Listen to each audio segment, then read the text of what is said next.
I had a fella come to me, and I was in Halifax one time. I was at a press club, and he said, you know, I've never watched your program. He says, I probably never will.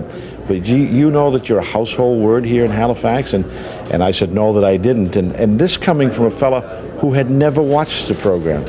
And we saw that fella years later, and he reminded me that he's now watched it, and he's no longer laughing at us. He's laughing with us.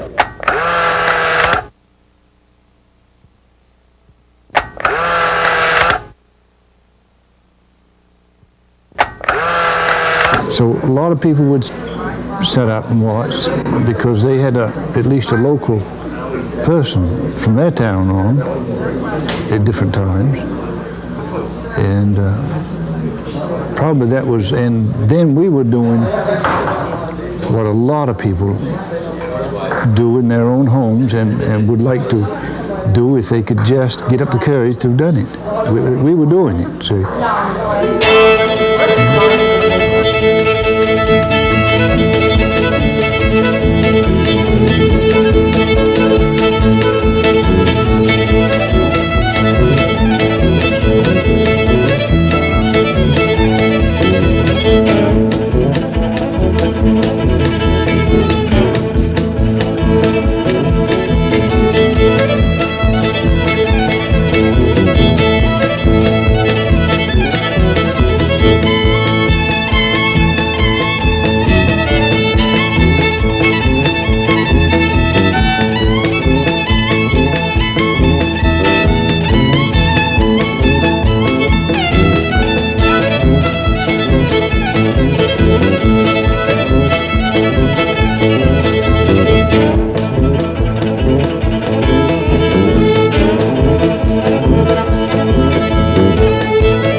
For more than 15 years, Stacey's Country Jamboree was a meeting place for hundreds of amateur musicians from Maine and the Maritimes. There were no rehearsals and auditions were unheard of. The show had only 2 requirements for its performers. They had to be sincere and sober. Of the folks that met the test, several would become famous in a homespun sort of way, citizens of the North Country who showed an amazed audience the basics of being human. Well, the one I think we're all just ordinary folks. We'd make a mistake now and then. It's just the same as watching a Little League game or going out to Fenway Park and watching a doubleheader like I did once. And it's so much more interesting to watch the Little Leaguers because if they run, their pants fall down, they can't go any further, why you can sympathize with them and you love them just the same. And if they make a mistake, you love them just the same. I don't know what it was, just ordinary people. That, as far as I can see, that was it. It didn't really have the real professional touch as far as qualities go. It was everybody combining their talents to get the best of what they could, offer. And it all just worked out to their own style, I guess you could say, as far as the music goes and their own sound. But as I say, there's all kinds of different ones on there, and that's what made it great because maybe somebody that you didn't like, maybe I did.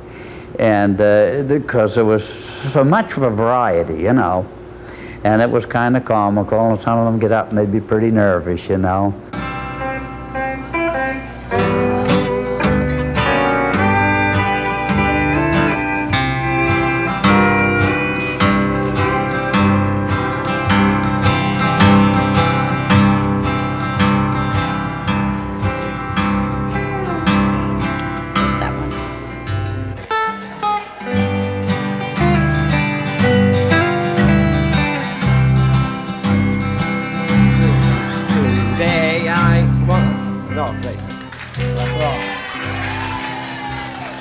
Today I passed you on the street, and my heart felt at your beat. I can't help it if I'm still in love with you. somebody else stood by your side, and you look so satisfied. I can't help it if I'm still in love with you. I picked you from the coldest ceiling as I brushed your arms and walked so close to you. When suddenly I got that old-time feeling, I can't help it if I'm still in love with you. Okay. When rain, you toss around and call my name. You walk the floor the way I do. Your cheating heart will tell on you. While tin cars back in the empty box, the hobo rolled the pill from the flare of the mass.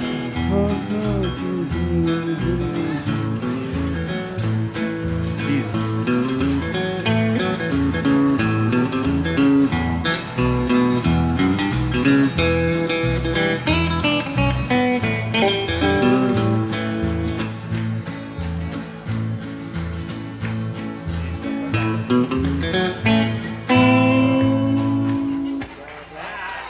Okay, thank you very kindly. Isn't that awful? I forgot that song. Yeah, that's the way it goes, all right.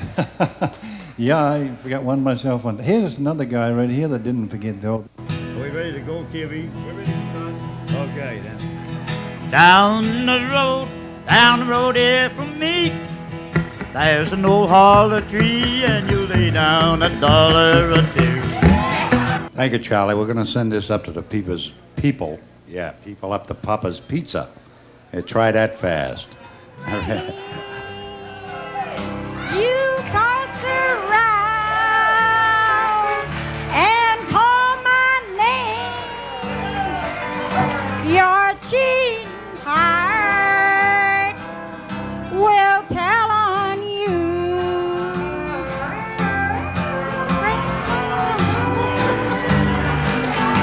Will tell on you. Heart will tell on you.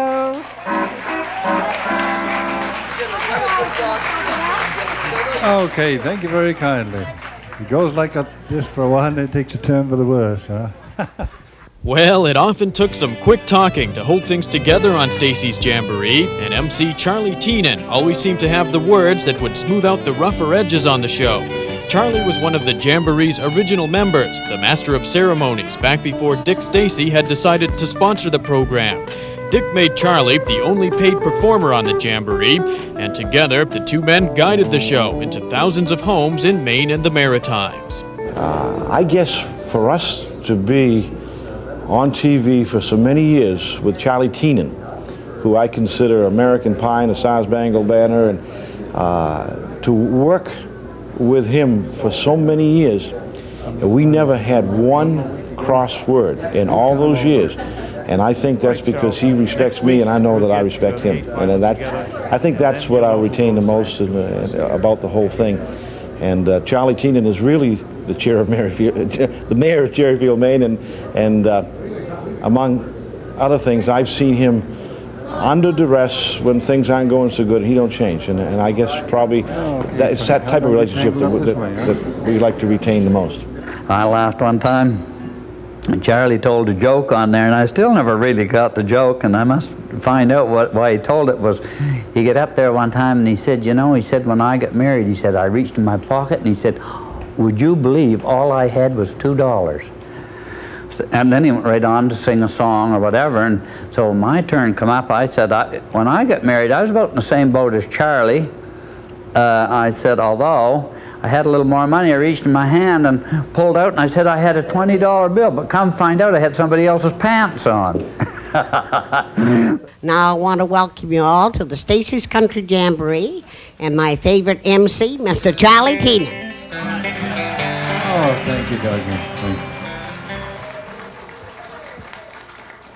These guys played down at the Cherryfield Motor Inn last night before 10,000 people. Before they got there, I mean. Hey, let's turn the program over to Mr. Dick Stacey up there. Dick? Charles, how's everything going down at the Cherryfield Motor Inn? The only way it could be doing any better if it was making money.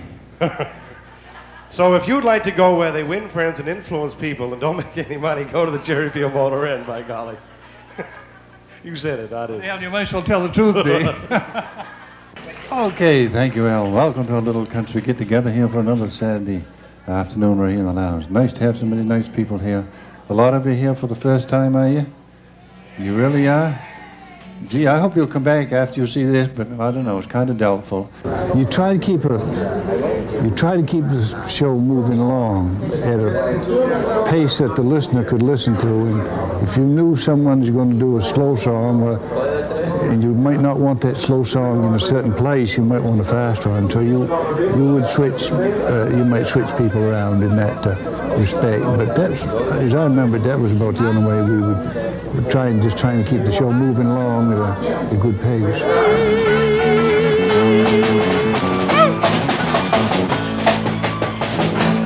We did it as it happened, as we went along, because we couldn't prepare because we never knew who was going to be here and who wasn't.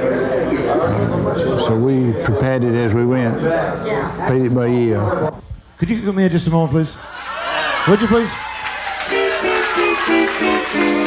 Would you please? It only hurts for a little while, all right? Just, okay. What's your name? Marcel Boudreau. Marcel, where are you from? New Brunswick. Where, New Brunswick? Shediac. Shediac, New Brunswick. Dieppe, New Brunswick? Shediac. Shediac. Okay, I only missed by a few hundred miles, right? Not bad. Okay, is there anybody you'd like to say hello to back in Shediac? Well, all my friends, I don't know. Almost everybody, I suppose. Okay, right now, I'd like to have you introduce this fellow right over here and start the country and western music. So would you just take this right here?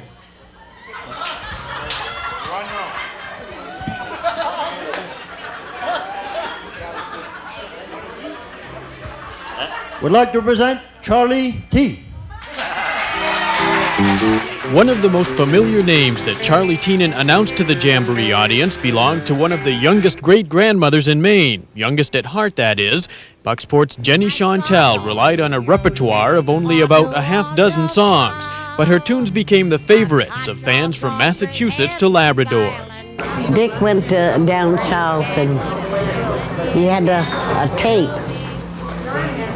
So he bought back the tape.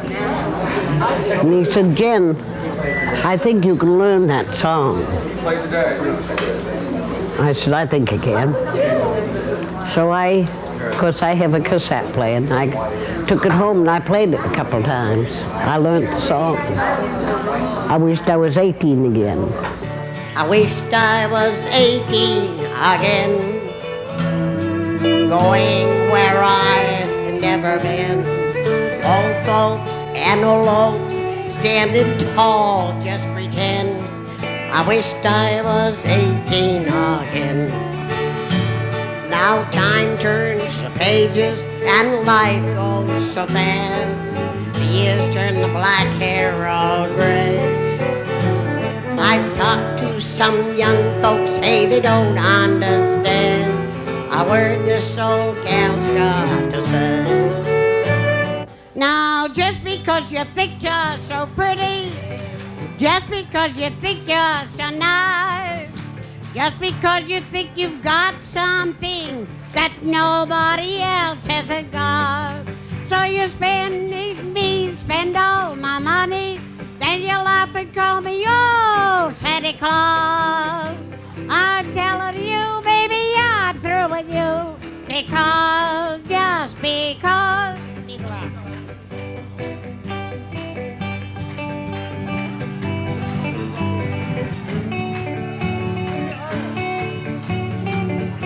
Right the lips, right the lips. No! Right the lips. Right the lips. Right the lips. Come on the lips.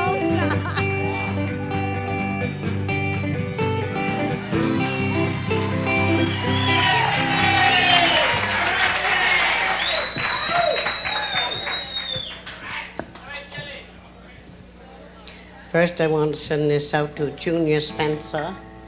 Says he loves me. Well, I don't know if he's married or not. He's single, that's all right. You folks got to bear with me. Over in Canada, I got a good cold. I'm telling you, I've took Anderson, took everything. But what I need is a good big jug. Just what I need. Dick, you make damn sure she takes a jug back across the line there with you. Don't they have any They jugs? told me to get that Newfoundland Screech, they said. Don't they have any jugs over there, Jenny? I think a good taste of that, I'd be under the table for sure. Gee, wings of a dove. On the wings of a snow white dove, God sends his own pure love with signs from above. On the wings of a dove, when troubles surround us and evil comes, the body grows weak, the spirit grows light, heartaches descend us down from above. God sends down his love on the wings of a dove. When Noah had built his on the flood in 8 days, he searched for land in various ways. Troubles he had, some, but he never forgotten. God sends down his love on the wings of a dove, on the wings of a snow white dove.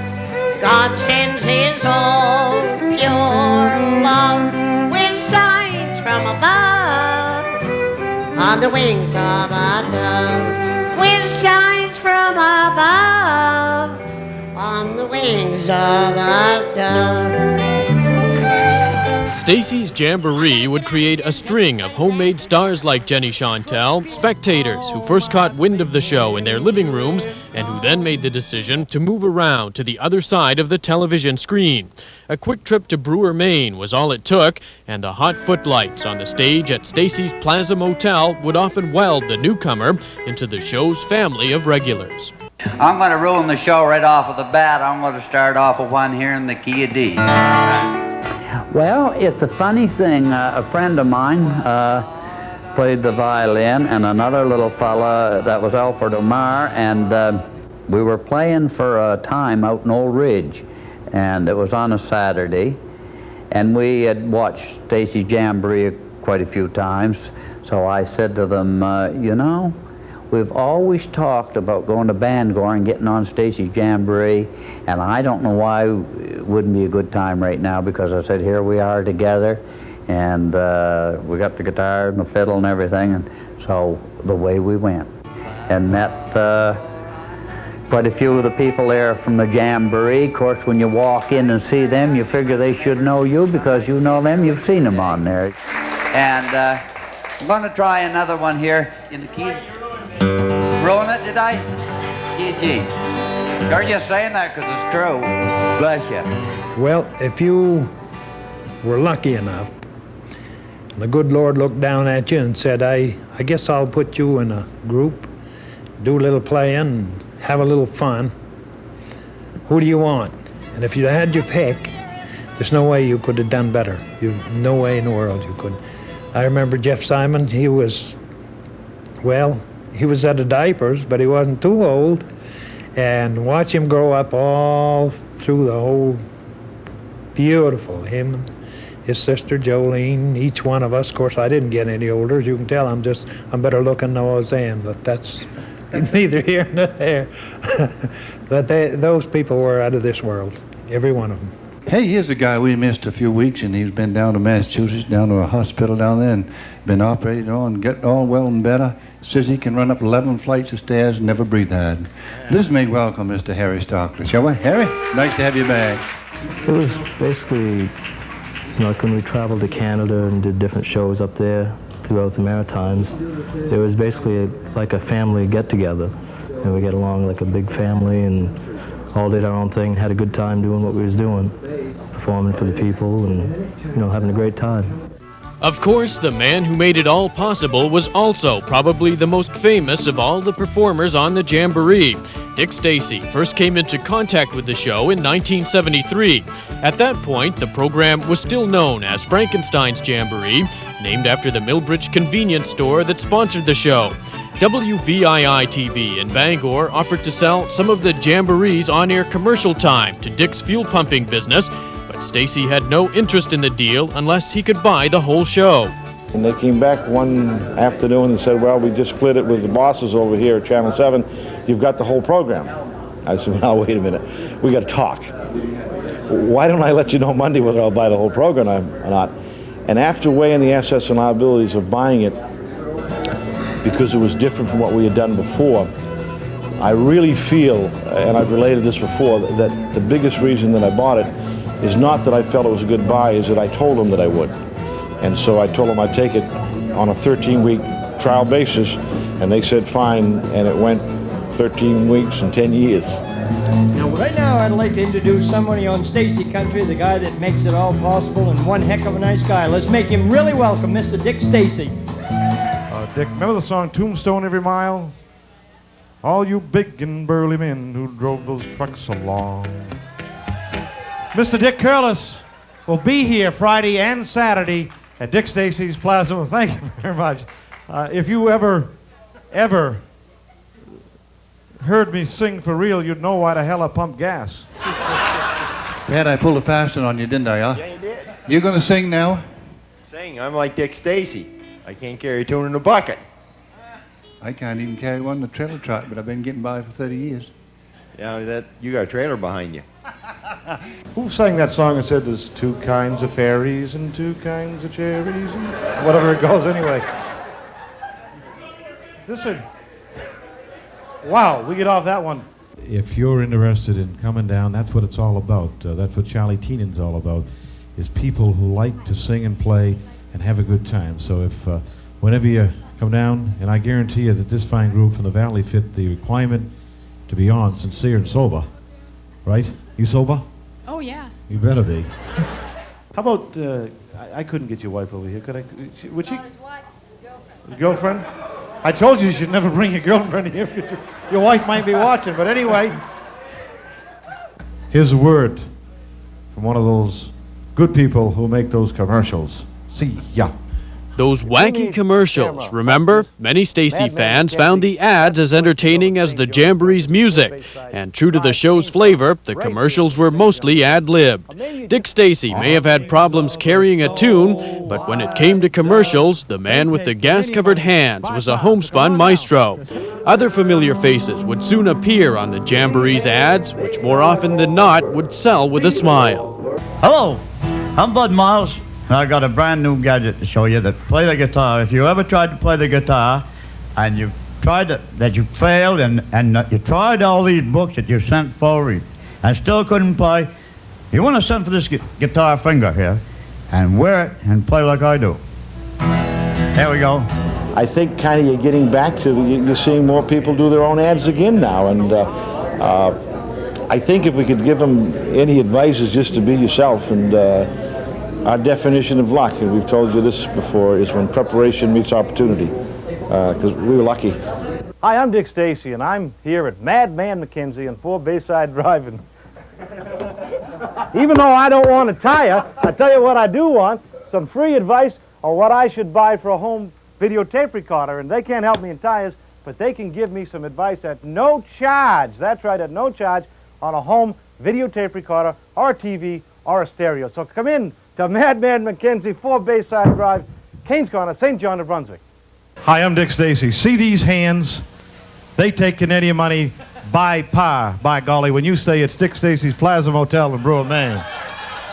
In Holton, Maine, they have an Amex discount tax and duty-free shop also. They're open to 9 to 9. Also, look for us in Madawaska, Van Buren, and Vanceboro. Exercise your right to save up to 50%. Save at your Amex discount tax and duty-free shop. I blew it. Right at the end. Save that. If that were my ad, I'd use it. What we did on those commercials and when we bought Stacey's Country Jamboree, it changed her whole life. It changed what we do, and for the better. Thought I'd just walk out without this tear in my eye. But of course, there's a beginning and an end to most everything in life, and the curtain finally came down on Stacey's Jamboree in the fall of 1983. Production costs had grown out of bounds, while pools of advertising dollars began to dry up. It would be 7 years before the old cast would get together for a final jam session, a reunion show in 1990. By then, the Jamboree had become a smiling memory. I went to Meals for Me Friday. First time I'd ever been there. Everybody there knew me. I didn't know anybody there, but everybody there knew me. Harry, well, one little old lady, she sat way down the front and she was kind of swelled up a little bit. She said, he was on the Jamboree. And she told everybody there, as soon as anybody would come in, she'd say, this is Harry Stockley. He was on the Jamboree. And just things like that. I love people anyway. I love them. I enjoyed the show. I miss people. As I traveled down through Canada, I miss everybody. Because they're all, to me, as we travel along, it was all full of fun, jokes. I just wish in years to come that it might be a possibility of us all getting back together and doing another weekly show. As you know, a lot of people that I run into when I'm playing with my band ask if it's going to be returned into television, and of course I don't really know the answer, what's happened, and I just tell them, well, it's been in the talks and I don't know if it's going to happen or not. I said just have to wait, see what happens in the future, but never know. And I'm begging you, darling, please. Can I come back? Can't you wipe these little tears here from my eyes? You make it so hard to say goodbye. If I had just one chance, just one more chance with you. If I had just one more chance with you,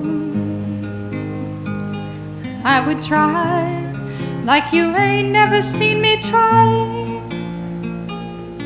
To keep you, just to keep you satisfied. And now I'm down on my knees, and I'm begging you, darling, please. Can I come back? Can't you wipe these old tears here from my eyes? You make it so hard to say goodbye.